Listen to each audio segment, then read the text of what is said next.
Good evening. Welcome at this lecture, Exploring Nooks and Crannies, the Unvarnished Truth and Then Some. So we are here in the Lost in Translation exhibition. You can see two of my works here, and a new revised publication, an edition, and they are shown in the context of Lost in Translation, and this was a perfect moment to elaborate further on these three works. And it also goes back to a work I did in the same space in 2019. I will quickly read the small press text, which you probably already read, but I'm going to read it anyway. So, Exploring Nooks and Crannies, the Unvarnished Truth and Then Some. In the lecture, Exploring Nooks and Crannies, the Unvarnished Truth and Then Some, Vaast Colson will focus on the exhibition Exploring Nooks and Crannies from Cavern to Cube to Bar to Box, which took place at +1 Gallery in the summer of 2019. The artist aims to revisit the thinking, desires, and ambitions behind this colossal undertaking. Colson will use an updated version of the ABCDerium, published at the time, to guide his discourse. Okay, so as usual, I tried to start writing a text looking for some structure to be more or less understandable, but also, as usual, I will choose to improvise yet again. So I started here by writing prologo, setting up the narrative in Dutch, wat voorafging, so what happened before 2019. And this brings me to this monography, which covers my works from 1999 to 2009. The exhibition that I will talk about today actually, for me, was a very synthetic presentation, which means that it really goes back to some earlier works of mine, and namely my first solo show back in 2001, which was called Off the Wall, the New Gallery. And what was important for this exhibition is that I decided to make a gallery within the gallery. So I rebuilt the whole gallery space and just keeping a half a meter distance from the wall, which would mean that you have this box inside of a box. And I would call this new structure the Nieuwe Galerie, the new gallery. So I was interested in how you could set the table, so to speak, by building your own space. And in that space you can redefine all the parameters. So you had the old gallery, or the Maas en Matthijs gallery, and you had the new gallery, and there were not the same rules that applied in both spaces. So that was, for me, important to organize a circumstance which has clear borders, literally a wooden box. In that box, I performed a handful of actions, 3 to be precise, which were filmed at the moment, and then a fourth one, which was invisible and more an infiltration. One action is that this knight attacked the gallery from outside with the lance, and the lance would kind of become a minimal gesture within the installation. And on the outside you would have more the literal narrative of something that we really associate with a knight, and even a sort of a game or a child's version of it. Another activity was that I was keen to learn how to paint, and before I went to the academy back in the, what would it be, 96, I found this video of a master watercolorist who was addressing people who would like to learn how to paint, and his advice is that you really have to try to be what you are painting. So he is painting clouds, and he is then saying in this very creepy voice, I'm a cloud, I'm a cloud. And I thought it was so psychotic that I chose to cut that part of the video and put it in a loop, so you get this kind of Bruce Nauman-ish, torturous mantra as a video. And then next to it I was hanging upside down trying to paint a bat as well as I could. Then a third action is that I would pour out some paint and skate through it with a skateboard, going from the letter B to the letter A, but not back again. And what interested me at that time is that that the gesture, the activity, that's where I would put my a lot of my effort and intention, and that what would remain is pure residue. And I would hope that there is something more truthful in paint that has been ridden through and which makes clear marks than a constructed painting that I, as a sort of an overschooled artist, would try to really paint as well as I could. So it's a bit playing on that. And then the fourth action, which was not recorded, there I chose to reside in this construction, and I would just follow the drawing that is in the wood, let's say. Like I would cover them with nail polish with glitter, so it was quite subtle, let's say. But I liked the idea to be invested and to be in that construction, and that the marks you made are just following the marks suggested by nature in this case, and which has more to do with dutiful activity than an explicit, expressive, and maybe, I think the intention is less explicit. Okay, what's also typical, I think, for my work, which I didn't know at that time, is that I do a lot of revisiting different moments of the practice. So for me, every work informs one another. Everything you look at informs something new. Other artists, good movies, a good walk, music, anything, but also your own, the things you have been doing yourself. I don't think it's narcissistic to try to really get into it and see if there are things you missed at the time. A second moment, which is the year after this Off the Wall, is Anch'io sono pittore, and in this exhibition I was invited by Lokaal Nuleen in Antwerp, which is not here anymore. It's a bit a pity. And there I got invited to use a big space for 2 months as a studio, and afterwards I would have a 2-day presentation of whatever happened there or occurred during those 2 months. And here also I decided to build a sort of a construction that was layered. So you had 3 spaces. This is quite complex, maybe almost impossible to visualize in language, but it's funny because the exhibition I want to talk about today, it has that same problem.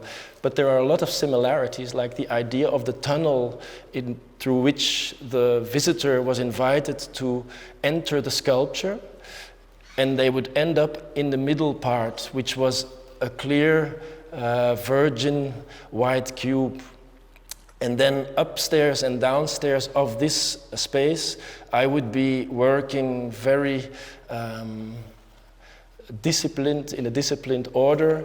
I would be pouring paint down the tubes, and I would have to go down, passing through the white cube to go to the bottom part of the installation. I don't know if there's a picture of that now.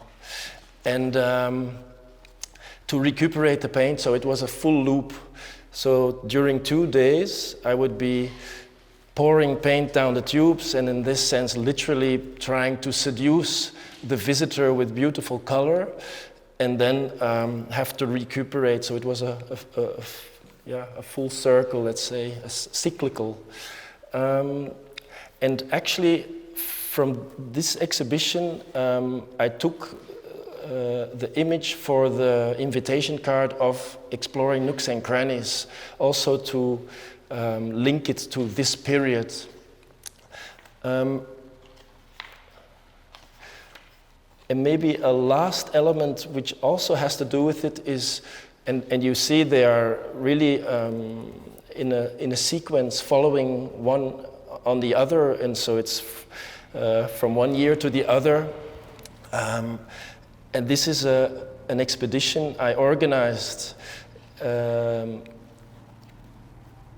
this was actually the starting point. A picture of myself as I think an 11-year-old boy somewhere in the mountains in Switzerland with a remarkable stone. And what was typical for that day is that I picked up this stone because it had such an aura, let's say, and I carried it with me for the whole day, which kind of generates a pseudo-heroic image. My parents, they let me do this, but at a certain moment they asked me, okay, what now? What's the plan with the stone? I said, yeah, I would like to take it home to Belgium. And they're like, I don't think that's a good idea. It's not good that you change nature like that.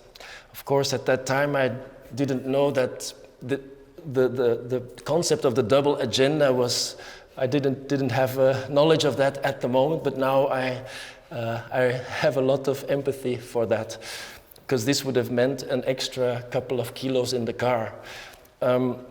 So 14 years later, I invite my parents to go back to that location with the only thing we had is our memory and that one photograph to pinpoint the location.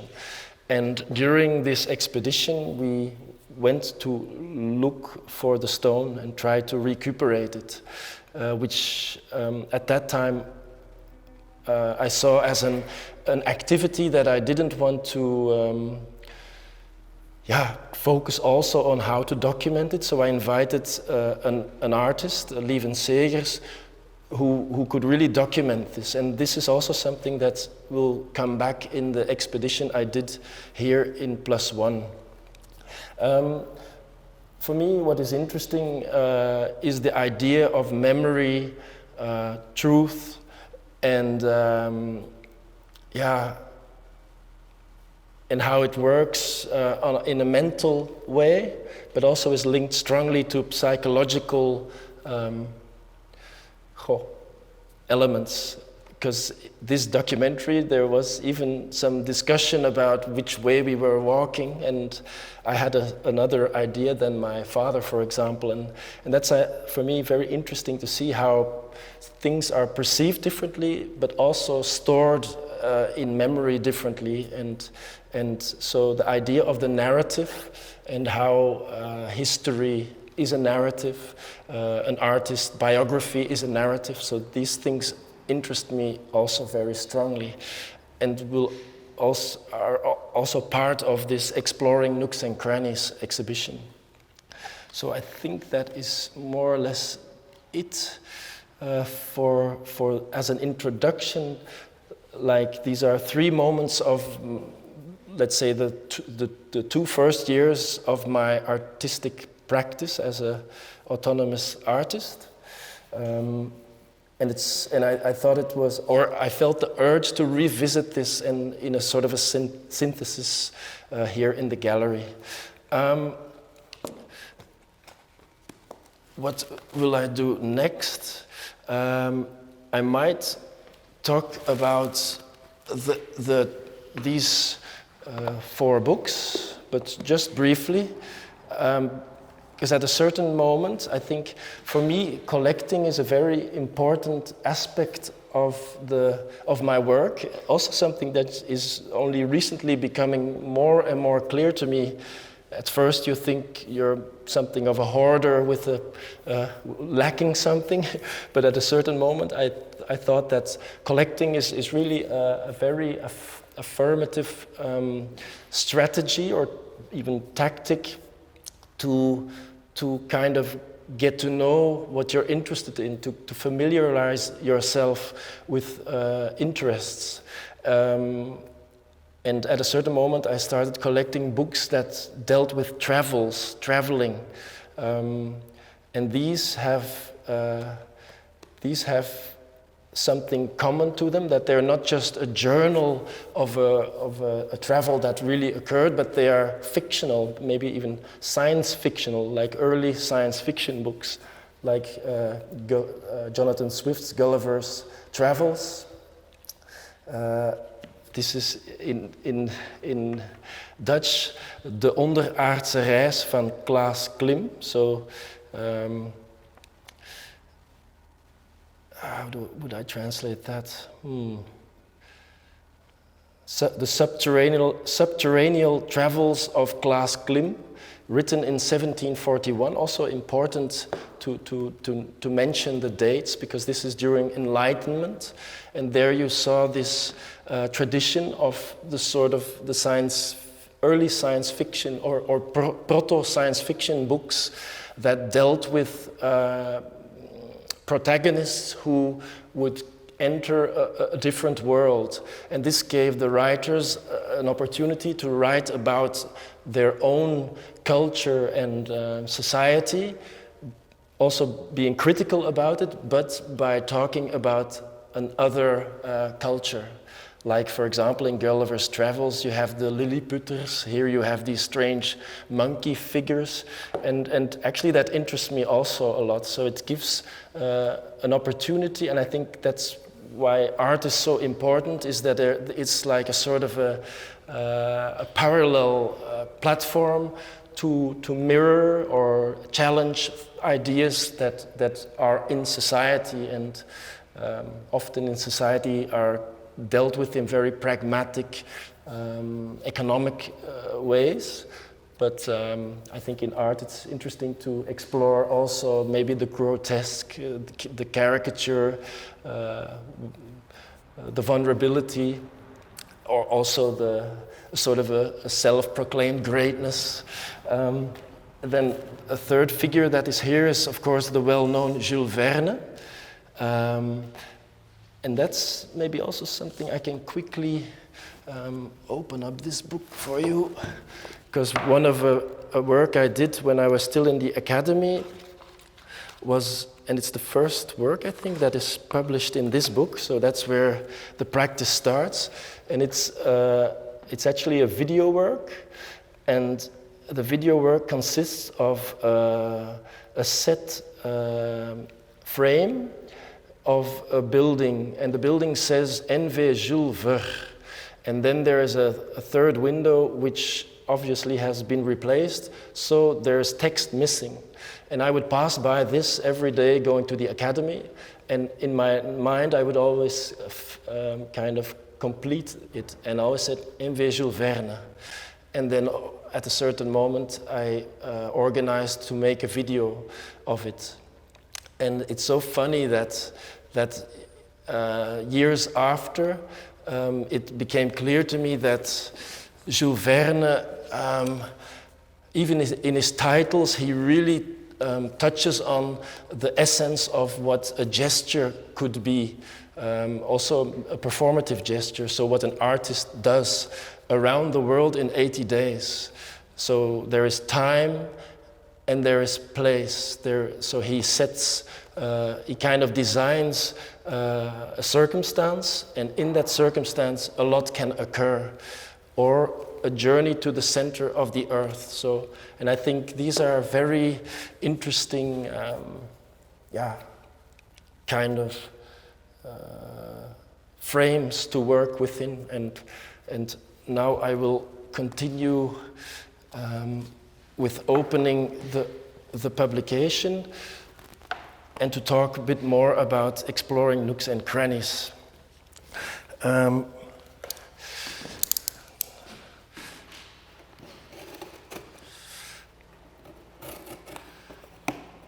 Maybe I will start here.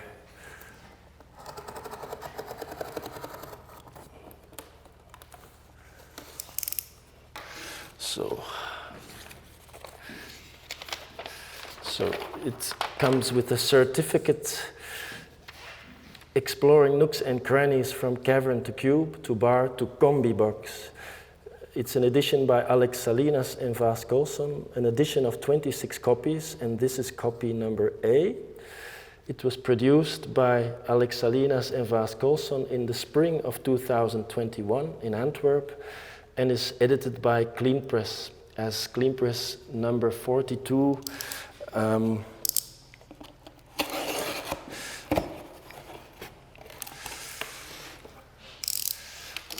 So it comes with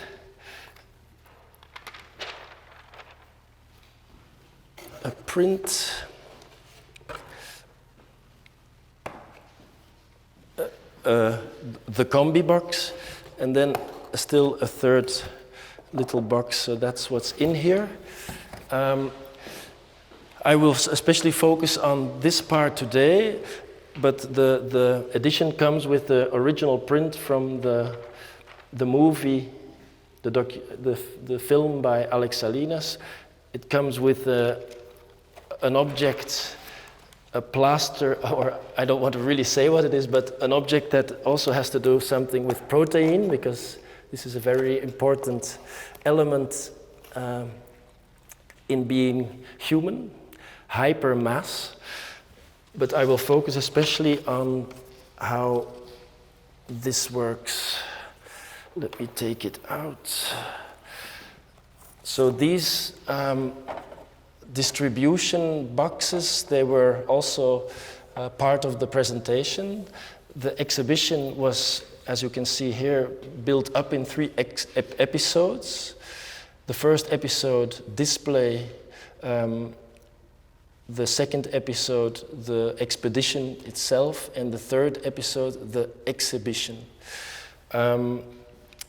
Let me go to the first episode, which looked like this. Can I all hold it up for you? So one would enter the gallery, and there is a clear information of how the time frame was set up. The visitor was invited to go into the space and could pass by these dispensers and pick up the different elements which could compile a publication. So it's documented in this sense.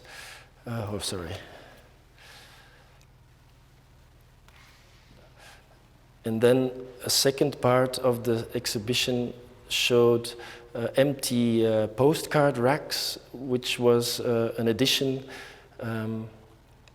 that kind of dealt with the idea of distributing, not really, but communicating, being somewhere else in the world, let's say, from one person to the other. And that was shown like this. This edition is called Heads or Tails, said the flippist to the deltiologist. And what happened is that I made 2-sided postcards that were on both sides addressed and stamped. So the postman would decide where it would end up. And to flip a coin is referred to as flippism. And it's a sort of a pseudoscience where chance decides on what will happen or what you have to do for. I think the Fluxus artist also, or maybe the situationist also used it to flip a coin to decide which way to go, to left, to the right, when roaming through the cities. And then the deltiologist, of course, is a very expensive word for someone who collects postcards. So heads or tails, said the flippist to the deltiologist. Then I now end up with the publication itself. It's an ABCDerium, which also interests me a lot. I also at home have a modest collection of books that deal with the ABCs, and I was very interested in setting up the display. So the first episode of the exhibition really concentrating on language, ideas, concepts, and then the main part of the expedition would be very physical, and language would be of no use. You could talk to these pallets and hope that they would open up like the sea did for Moses, but that doesn't happen, of course. So I'm interested in how the ABC is like the basic tools to access language, and by using language to be able to express ideas. But even there, perception is not, or how something is understood or quoted is not always how maybe something is said. So I'm very interested also in how language also has a lot of room for interpretation and has a lot of flaws in that sense. Maybe I will go through the ABC, because what I wanted to do in this, I had 26 letters to talk about maybe the direction the exhibition, the expedition would go in.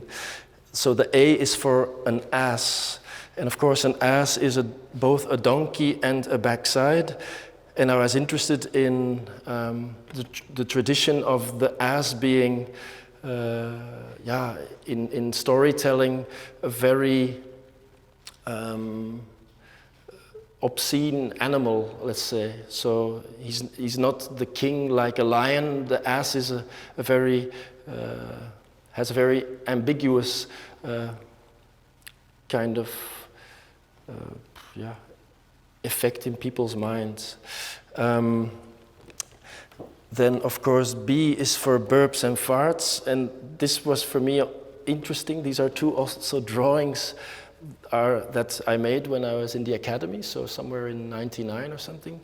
And I was interested in also the grotesque, and that burps and farts are maybe the most common things on the planet, which are shameful in a way, but shouldn't be, because they're more connecting than anything else. Then the C, of course, is for cave, and during this expedition I hoped to maybe come across one. And the tradition of the cave is also very interesting, because it's like one of the first inhabited spaces, some sort of forms of architecture that are in the world. But at a certain moment there were also false caves, like faux caves, and they were also kind of capitalized on in a touristic sense. So the idea of what is real, what isn't. Also in France, I think these original caves have been copied, reproduced exactly on one copy, which also interests me.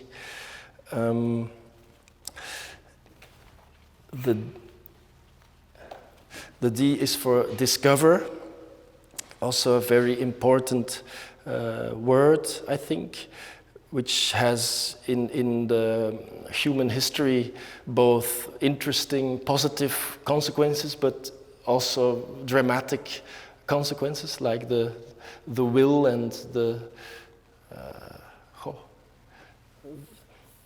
urgency to discover is a very important sentiment. E is for echo, also for me a very important idea that sound could help you locate yourself. So echo, and especially echolocation, like you see down here, I like to use that as a metaphor for how the art practice works for me. So I have the feeling that when I propose a gesture, it is a sort of it's sending out waves into the world, and when these waves reflect in the other, the visitor, the viewer, the peer, it says where you are. So I'm guessing that maybe for some painters to work on the canvas, they also have this idea of echolocation, knowing where you are because you are making something, looking for something. But for me, echolocation has more to do also being, it has to do with a resonance with other people at the moment. Then F is for fails, and here you have a whole list of fails, which is a popular format on which you can find on YouTube, a collection of small and bigger disasters, where you see humans,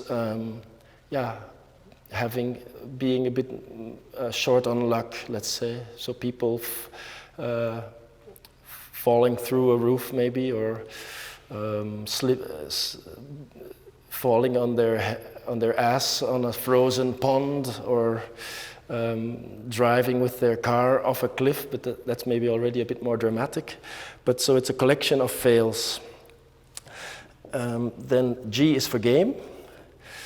And here I am interested in this game, which also has a bit to do maybe with this figure you see here.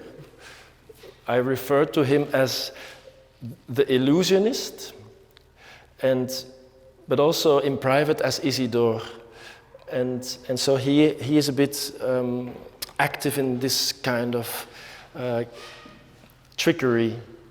And here, this first thing, I'm interested in this because for me the little pot is the architecture and the ball is the artwork. So for me it's a sort of a game where you could ask, where is the artwork? There is no museum, but there's still an artwork. And without an artwork, there is an empty museum. So for me, it's architecture and what's in it. So I'm interested in that as a metaphor, maybe. And then here you see also a conveyor. Not really a magician, but someone who is maybe more a con artist, because he is doing a lot of movement, but here in the back you see someone is getting stolen. And I also like that idea that there is a collaboration between these two, possibly. So the mesmerizing consequences of acting. The H is for holodeck, and holodeck is for me also a very interesting element in Star Trek. Star Trek, as you know, is a very hygienic circumstance. They don't have to worry about which clothes to wear because it's every day the same. They don't have to worry about what they will eat because it's all very systematic and formalized. But they have one part on this Starship Enterprise which is really linked to what is lacking maybe and what one desires. So you could type in that you want to be in a rainforest and you can step into it, and it's a totally sensory experience that really comes close to reality, let's say, but when electricity would fail, then you're standing in this kind of maybe structure that's produced this image, this how would I call that?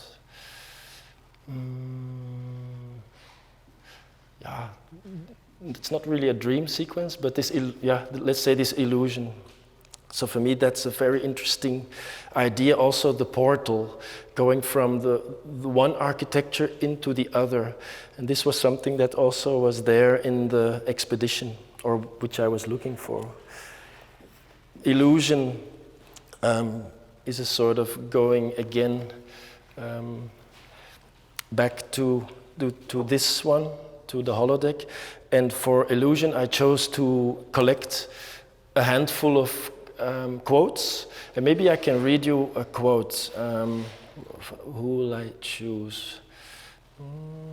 RuPaul.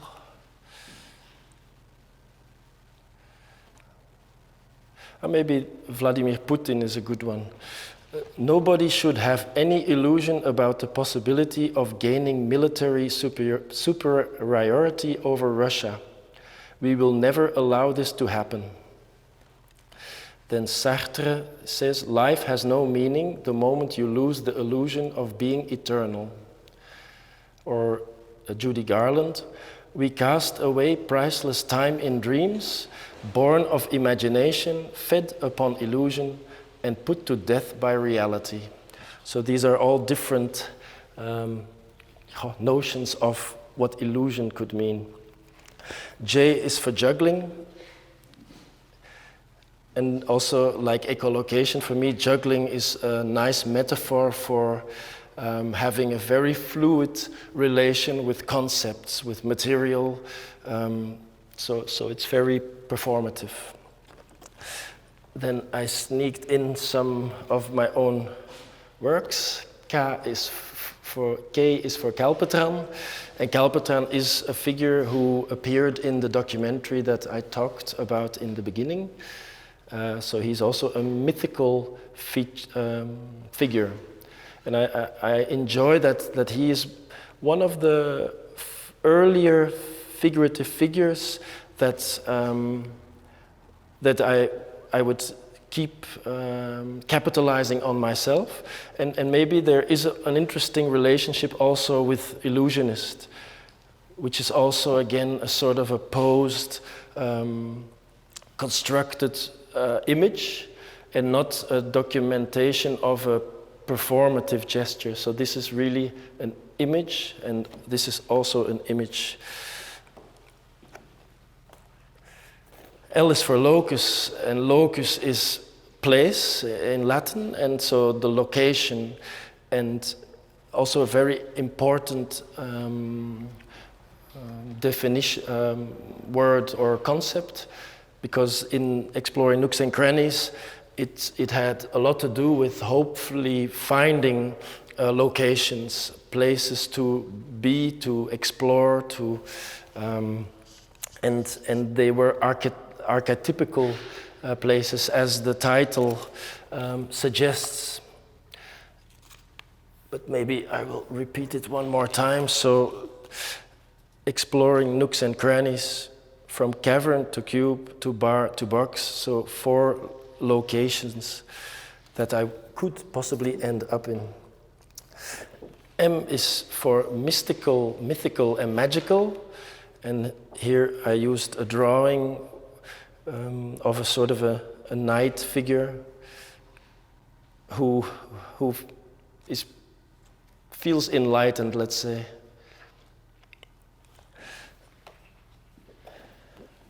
And then N is for, and this is a word game, so you could actually fill out, look up the words yourself.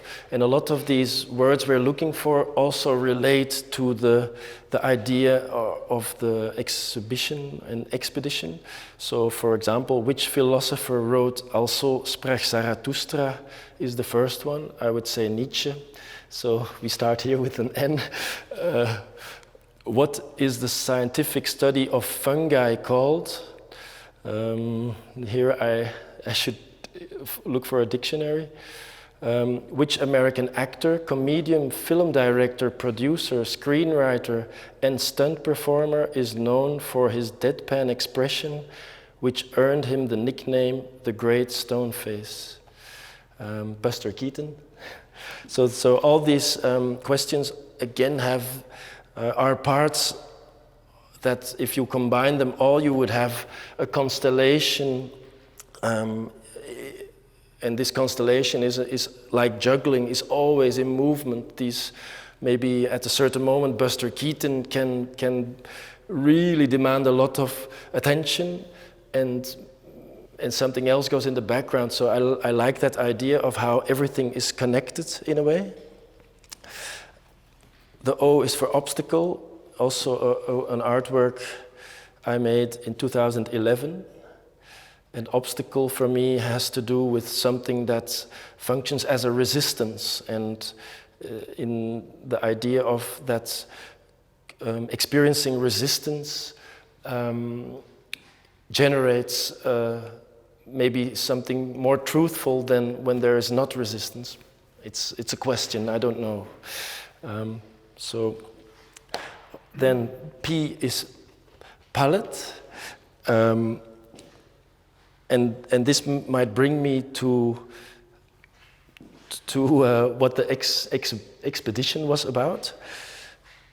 So from the P, I will pass a bit the other letters and go straight to the idea of the second part of this expedition. And as you see here, the gallery was filled with pallets.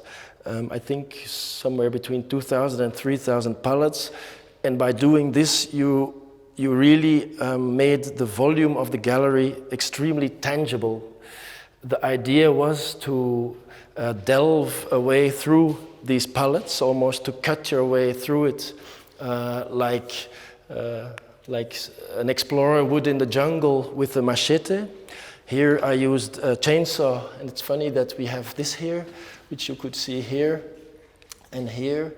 This is the starting situation, and at a certain point I managed to delve tunnels through this monolith of pallets.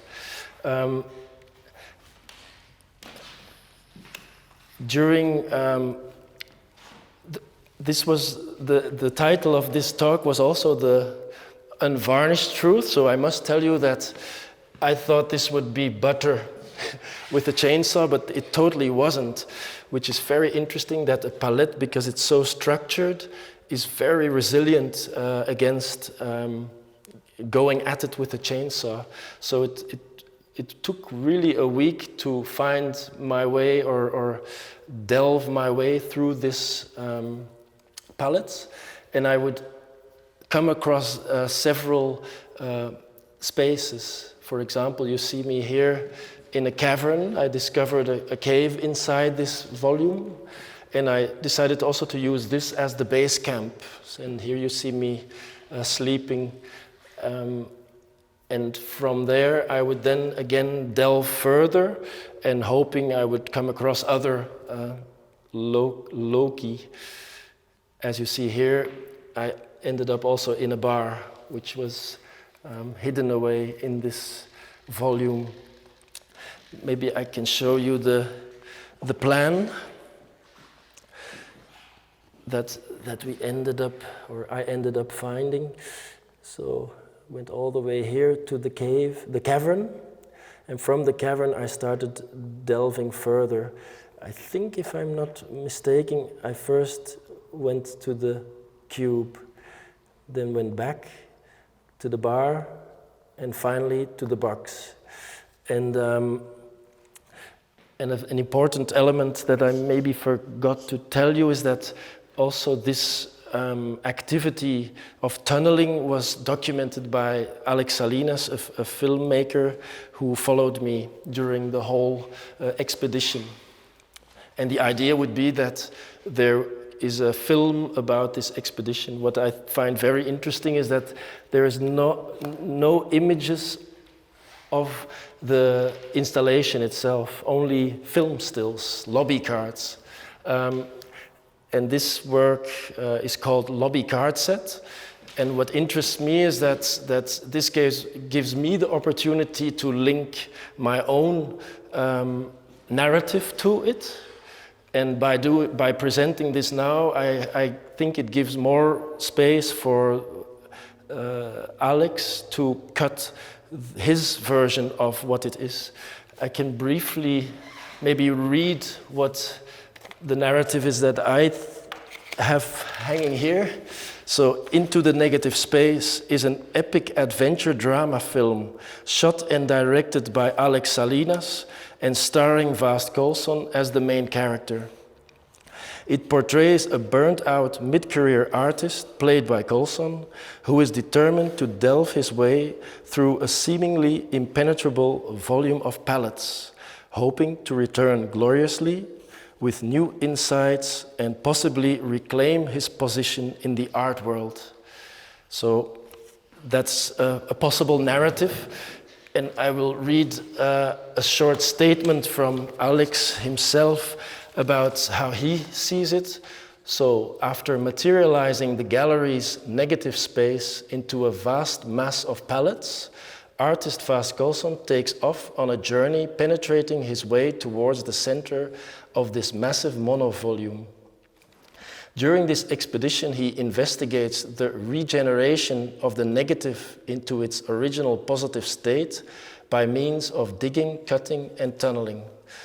Along the way, he experiences that not only his physical surroundings are subject to change, but also his subconscious is gradually altered through all the transformations.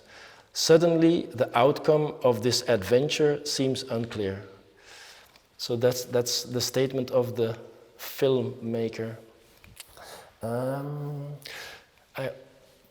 Maybe I can set these strips, these comic strips out, because for me they have a lot to do with that idea of the biography, the narrative that is also, that I have the feeling I work strongly with as an artist. So for me, there is a difference between the private, the personal, and the public. What's public, and I have the feeling that when I think about my own art practice, that the persona is almost the main vehicle throughout all these different approaches. And recently I have been collecting, do I call them comic strips?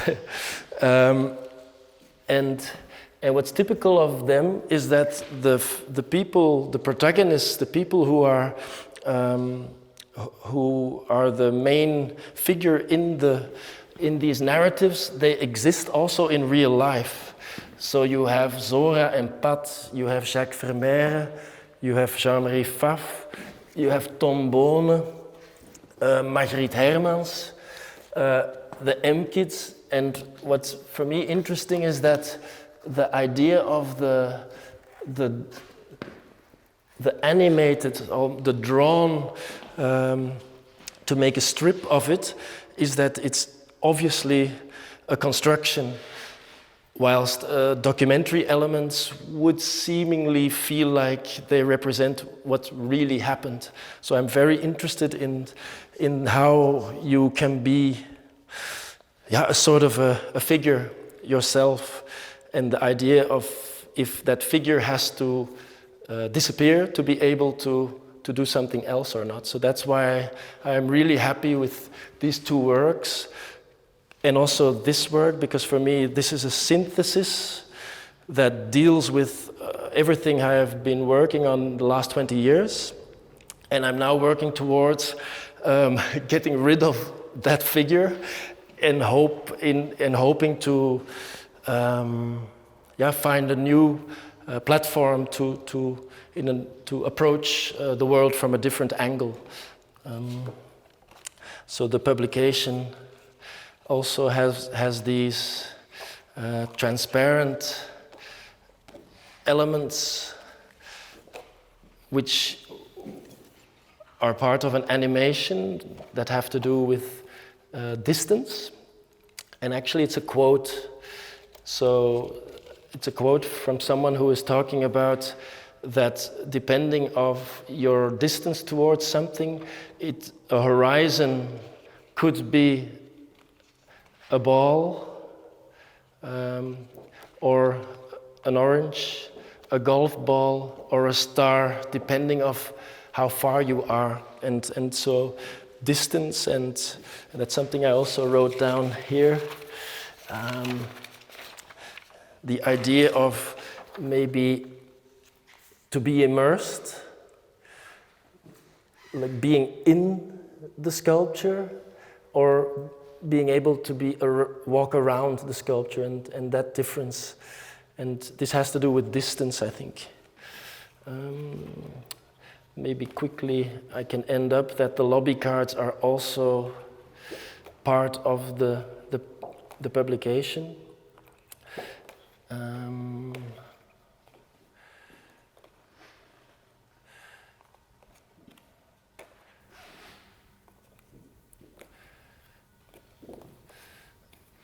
Okay.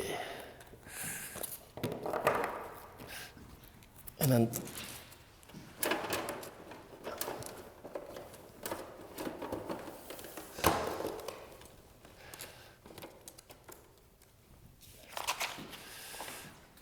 okay, I think if we are almost running out of time,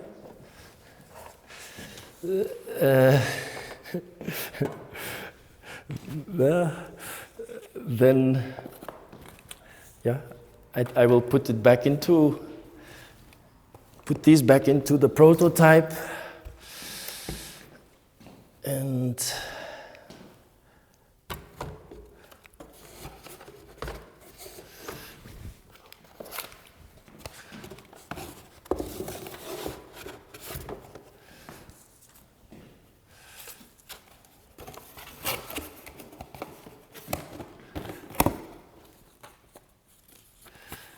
this, and then okay, and then if people could be here in person, we could of course have some questions, but this is much more difficult in this medium. So feel free when you ever see me to approach me with any questions at all, because I'm of course interested in what other people experience. Then it only rests me to thank you for joining me and the +1 team during this lecture. Okay, thank you.